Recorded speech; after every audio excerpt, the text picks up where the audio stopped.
Funksionimi i landfillit të Sherishtës do të sillte në vlorë kapsulimin e fushës së mbetjeve që ndodhet në lagjen 24 maj. Por megjithëse ka kaluar mbi një vit nga vendosja në funksion e landfillit, si dhe depozitimi i mbeturinave në Sherishtë, situata në fushën e mbetjeve urbane të qytetit vijon të mbetet e njëjtë.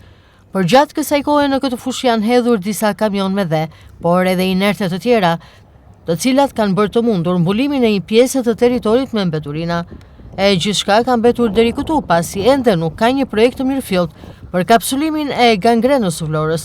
Fusha e mbetjeve në lagjen 24 maj në qytetin e Vlorës vijon të jetë një gangren për banorët e zonës. Dhe pse u fol shumë për kapsulimin e mbetjeve pas hapjes të landfillit të Sherishtës, siç mund ta ndiqni edhe nga pamja, situata mbetet e njëjtë. Ajo se çfarë vjetër është fakti se pranë hidrovorit kryesor të qytetit, një tjetër vatër e grumbullimit të mbeturinave është hapur aty. E siç mund të dallohet edhe nga pamjet, kemi të bëjmë me mbetje urbane, të cilat dallohen qartazi se janë hedhur kohët e fundit. Mbeturina këtoj që po zën gjithnjë më tepër hapësirë të gjerë, duke ndodhur edhe kanali mkullues që shkon drejt hidrovorit.